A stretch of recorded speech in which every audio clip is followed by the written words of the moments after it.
I started understanding that a lot of things that people were being prescribed were either A, being prescribed by dermatologists that didn't understand their skin, or that they didn't understand your skin condition because of your skin color. And so there was a lot of data that came out around that time saying that almost 50% of dermatologists said that their medical school training did not prepare them to treat skin of color. Welcome to Female Founder World. This episode is with Olamide, the founder of Topicals. Olamide, it's so great to have you on the show. Thank you for coming on our very first episode. I just wanted to kick things off by inviting you to, I guess, give people a bit of an introduction into what you're doing at Topicals and some of the milestones you've achieved so that people can understand where you are right now in the founder story. So Topicals is a skincare brand transforming the way people feel about skin. And we do that through effective products for chronic skin conditions and mental health advocacy. We know that people with chronic skin conditions are 2 to 6 times more likely to experience depression and anxiety. So we make sure that we build resources and create conversation around the fact that perfect skin literally does not exist. We launched in August of 2020. When we launched, we sold out within 48 hours with our partner Nordstrom. And then we restocked and then launched again in March of 2021 with Sephora and sold out in 48 hours. So there's a bit of a trend there of us selling out, not on purpose, but it's just really awesome to see people resonate with our mission and message. I think so many people told me that, chronic skin conditions weren't a category sexy enough for people to be excited about. And I'm really glad that we're proving them wrong. Okay, lots of stuff to dig in there. Where were you? What were you doing when the idea for Topicals came about? I had just graduated undergrad. So I graduated from UCLA in 2018. But I would say the seeds for Topicals kind of started before then. I grew up with a ton of chronic skin conditions and like the ones that the beauty industry doesn't talk about. So like boils, ingrown hairs. And I always grew up shopping in the ointment aisle and then always would, pop into the beauty skincare aisle and just notice the difference, right? Beauty skincare was really fun. The packaging was really attractive and people wanted to show it off. And the experiences and brands that were in that category were, brands I wanted to be a part of their mission and their community. And then when I went to the ointment aisle, there was no community. There was no branding that you resonated with. And so as I was growing up, I wanted to become a dermatologist. My dad's a doctor and I'm Nigerian. So if you know anything about being Nigerian, your parents really tell you can only be a doctor, lawyer, or an engineer. And so I was like, I'll go to med school. I'll do dermatology. It'll be a ton of fun. And I'm passionate about it because I have grown up with skin conditions. When I was an undergrad at UCLA, I ran track on full scholarship. So I was juggling being an athlete and a student. And at one point it became unbearable. And then I was connected with a young woman named Rochelle Dennis, and we co-created a beauty brand called Shea Girl in partnership with Shea Moisture. So Shea Moisture is a really big multicultural beauty brand, and we pitched to them to build something for young women. And that's really when I started connecting, chronic skin and beauty and the business of beauty. And after I graduated college, that's when I was like, a brand like Topicals needs to exist. And my experience at Shea Moisture, plus my experience learning about the science of skin being a pre-med student, I felt like it was the time to do so. So you come up with the idea, you're feeling confident that there is an opportunity to create a company for chronic skin conditions. What were the next steps that you took to get things off the ground? I am a really big academic, so I love to study. So I think a lot of people, when they get an idea, the first thing that they want to do is they want to like launch the product. Like that's what they're thinking about. Like how quickly can I get a product out? And while I think it's smart to think, how quickly can you get some sort of like MVP or some sort of test out there? I think the number one thing people fail to do is do a ton of research into why this customer has this pain point. Because I think as important, product is really important, but just as important is the positioning and the differentiation, particularly in an industry right now where anyone can launch a beauty product. Anyone can have slick branding. You really want to deeply understand what's going to resonate with your customer. And so for me, I did a deep dive into understanding this customer's pathway to purchase, this customer's like emotional feelings around the category.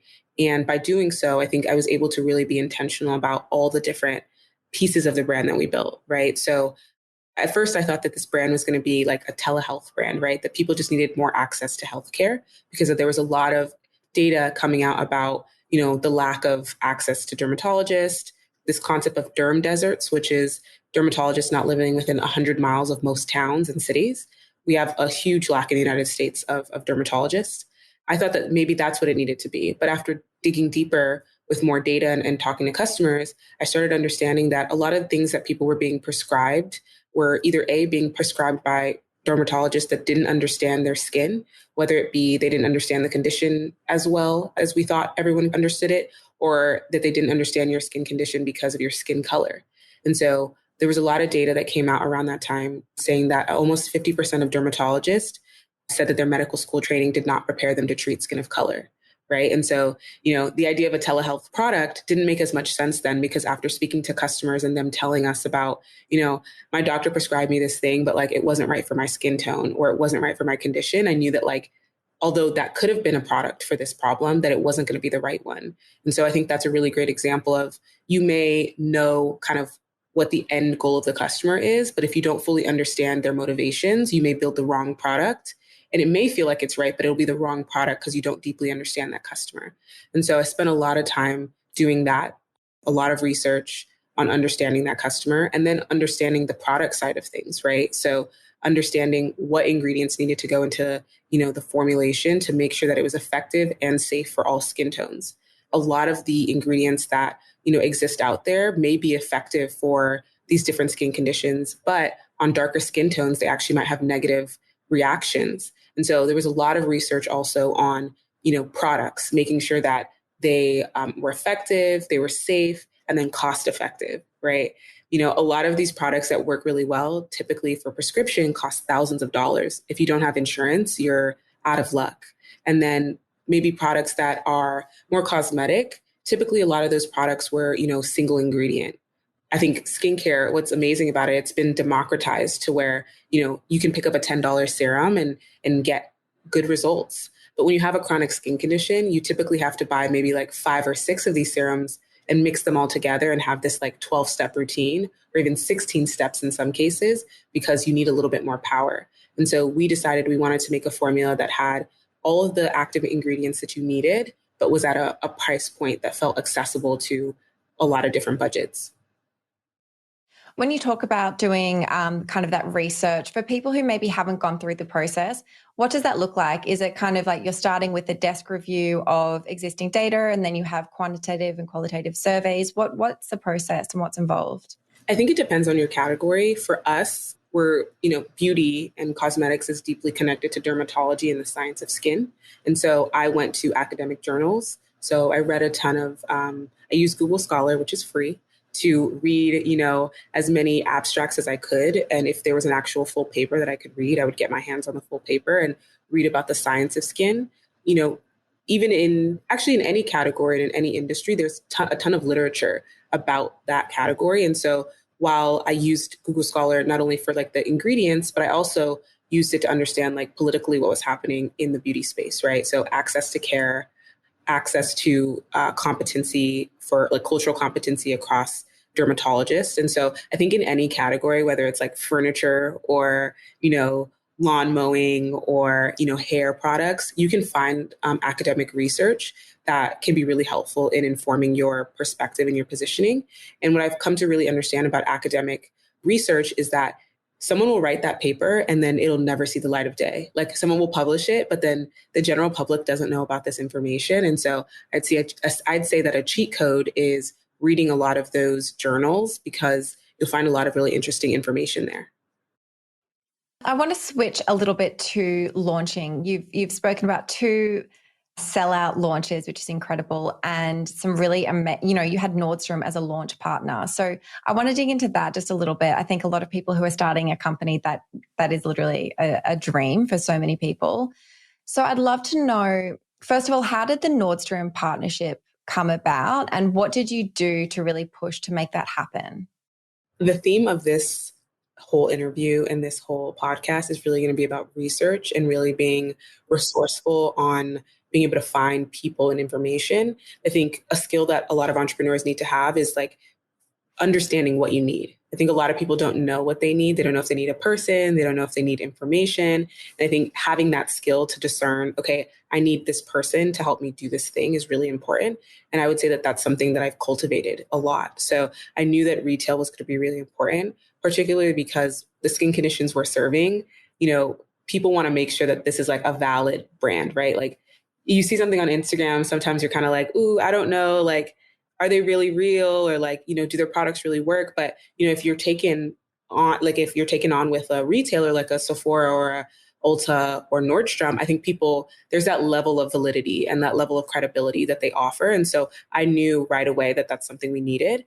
And so I went on LinkedIn, and I tell people all the time, I am so I love LinkedIn. I think it's such a great place to find and understand kind of people's backgrounds and the work that they've done in the past. And so went on there and put in a couple keywords, I think like retail consultant or retail buyer, and came across a woman named Kara LaForgia, which shout out to Kara because she's really amazing. I think if you're looking to get into retail, please reach out to Kara. She's really amazing. She sent an email to her list of buyer friends that she knows, and people came back to us. And the one that came back pretty immediately was Nordstrom.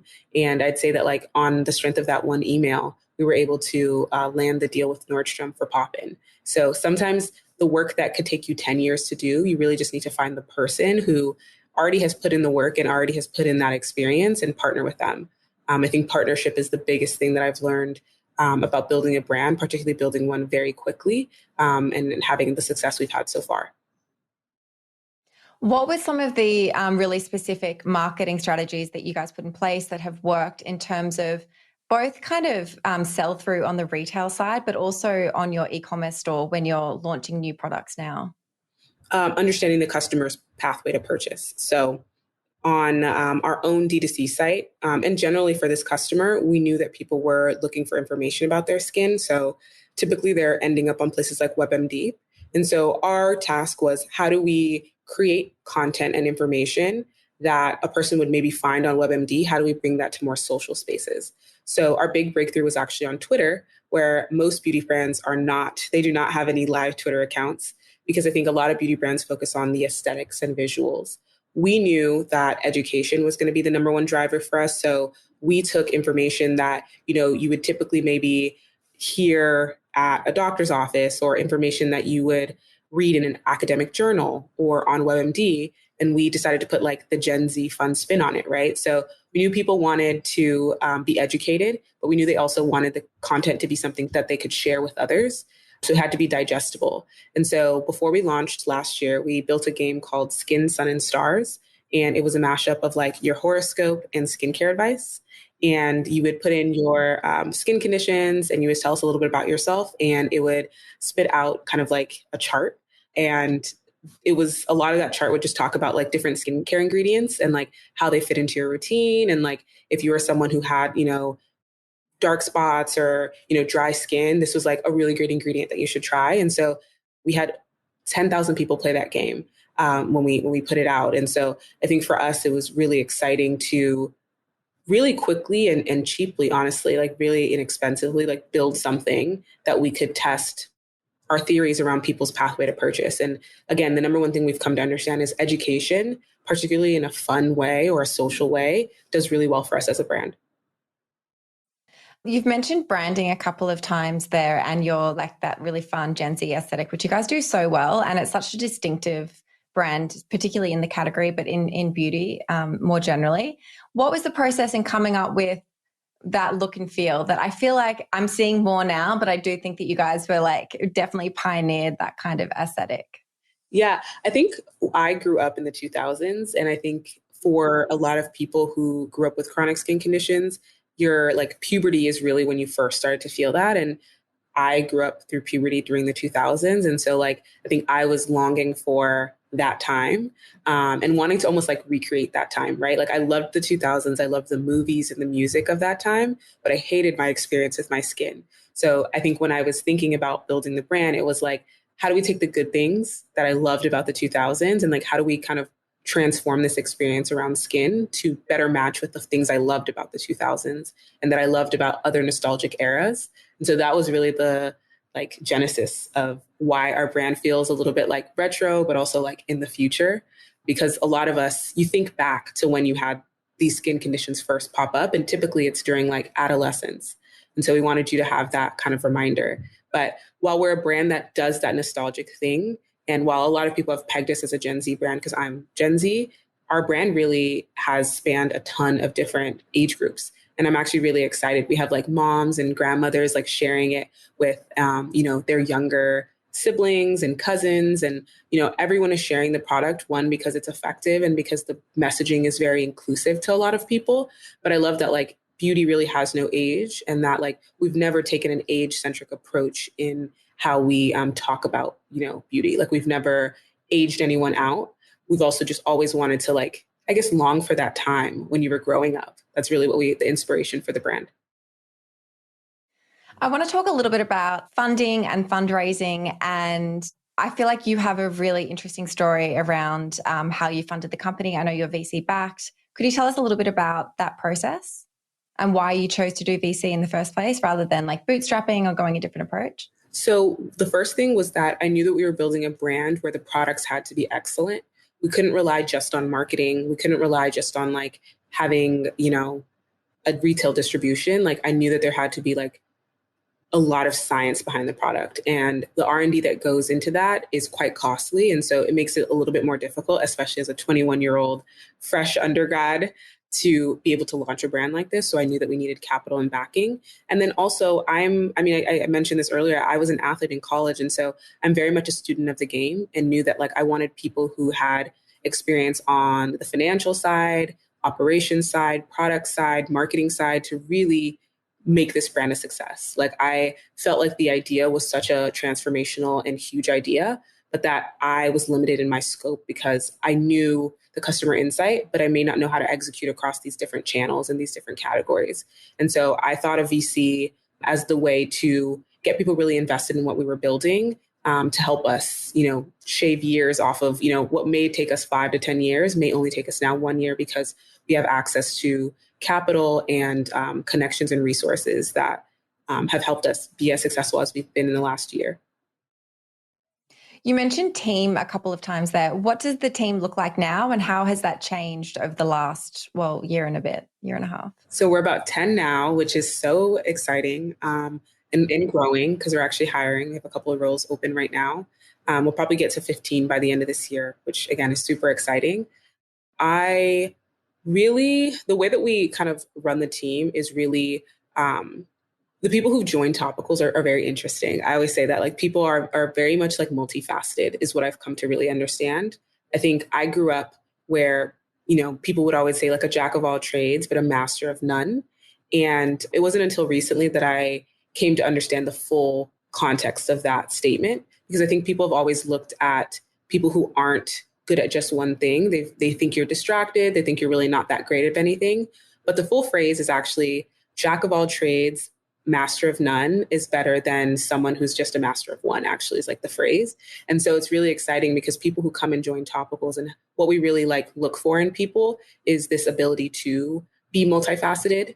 So being able to, connect disparate ideas has been the biggest quality that we look for, because the way that you bring innovation into the market in most cases is not by creating a brand new thing, but it's actually by connecting two ideas that, people have never thought could be connected, right? So Topicals is a great example of like, how do you connect full-blown visible skin conditions and beauty, right? Like when people typically it's, you wanted to have clear skin, you wanted to put your best face forward where like you looked like there was nothing going on. And so we've continuously done that, and we hire people who do that, because I'd love someone to bring, references from the automotive industry into beauty. I'd love for people to bring, experiences from food into beauty, because again, that's where those intersections, that's where innovation really happens. So excited to continue to bring on people who think about beauty in a completely different way, because the way we've thought about it in the past has honestly led to so many mental health conditions. And I think that's another like intersection that we've really tried to really go deeply on, is this connection between skin health and mental health. And so we are deeply trying to understand, is it it's a chicken and the egg situation, right? Like, is it that stress causes a flare up, or is it that your flare up causes stress? And as we continue to grow as a company, we're starting to really realize that like skin conditions are as a result of so many different things: lifestyle, food, your mental health. And so Topicals is really excited about continuing to explore all these different intersections. And we hire people who come from these different industries so that we can further research the different intersections. And can you just walk people through who maybe they aspire to run a company like yours? What does your day look like? Like, what kind of things are you doing on an average day? And I know, like, of course you're laughing. Everyone laughs when I ask that question because they're like, there is no average day. There really isn't. There really isn't. And I'm trying to be more strict with myself because I'm one of those people who could like just keep going and going and going. But yeah, there is no average day. I think what I'm trying to get better about is like being intentional in the beginning of the day of like, what am I going to accomplish? Because I'm one of those people who falls into like to-do list, and I just like keep doing the to-do list all the way down. And then like, I don't finish. And the next day I keep going on and on with this to-do list. And so trying to be really intentional about like, this is the most important thing of the day that I need to finish. And like, as long as I do these 3 things, everything else like will schedule in when that thing is going to be due. I've tried to get better about that. I think that being communicative with your team, and my team is fully remote, so trying to be as communicative as possible. So, you know, we do a weekly stand-up, like a weekly team meeting. We do weekly like product launch meetings. Like I'm talking to as many people as I possibly can internally at the company. And one tip I'll give to people that I'm still learning, but other entrepreneurs and founders have given me this advice, is like to try and block out days where you don't have calls. Because you can get into this habit of not even getting any work done because from 8 a.m. to 5 p.m., you're on back-to-back calls. So trying to really be intentional about how I structure my day. That's great advice. The last thing that I ask everyone who comes on the show is just for a resource, maybe like a book, a community that you're part of, someone that you follow, something that's kind of helped you along to grow your company. My absolute favorite resource, and I would say that this resource helped me build Topicals, like, and think about building a brand in a very different way. It's called 2 p.m. And Webb Smith is like the founder and leader of the company. It is basically a compilation of essays where he deep dives into different aspects of consumer D2C and what's happening in that world, because it's changing every single day, particularly because of social media. But he talks a lot about the fact that like every company at this point is a media company, and we're media companies that then sell whatever product it is that we're, you know, selling to people. But I think that idea has really transformed the way I thought about company building. Think about any industry, you really start to see how this like analogy can really work in any category. So I recommend 2 p.m. It is probably the best. I think it's a $15 a month subscription to the newsletter, but it's the best money you'll ever spend because he really does a lot of the legwork on bringing a ton of different articles together, but then also does a good distillation of like what's important and what themes you should be looking at and seeing across different brands, across different stories. I highly recommend it. Amazing. You've given us so much great advice. Olamide, thank you so much for coming on the show, and congratulations on everything you've built with Topicals so far. Thank you so much for having me. Thank you so much for tuning in to the very first episode of Female Founder World. I hope you loved the show.